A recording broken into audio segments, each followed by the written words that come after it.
اللہ پاک آپ سب کو بھی بیت اللہ کی زیارت کرائے۔ ناظرین، میپ کے اوپر میں آپ کو دکھاتا ہوں کہ عمرہ کی ادائیگی کیسے کی جائے۔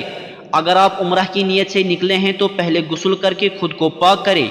اب جو آپ کو میپ پر یہ باؤنڈری نظر آ رہی ہیں، یہ میقات ہے جو مکہ شریف کے ارد گرد حدود حرم کہلاتا ہے۔ حج یا عمرہ کرنے والوں کو اس حدود سے پہلے احرام باندھنا ہوتا ہے۔ اس کے بعد 2 رکعت نفل پڑھیں، لیکن واجب نہیں۔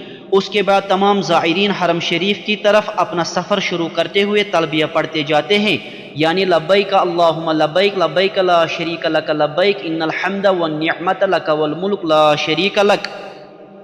تلبیہ پڑھنا لازم بھی ہے، باتیں کر کے اپنا عمرہ خراب نہ کرے۔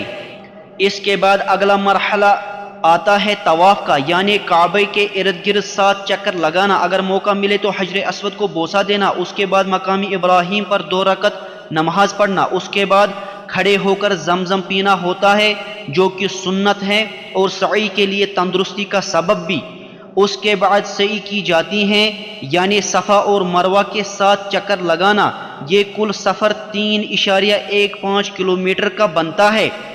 اب احرام اتارنے سے پہلے حلق کرنا ضروری ہوتا ہے یا بالوں کا کچھ حصہ کاٹنا، اور اس کے بعد آپ اپنا احرام اتار سکتے ہیں۔ یوں آپ کا عمرہ مکمل ہوتا ہے۔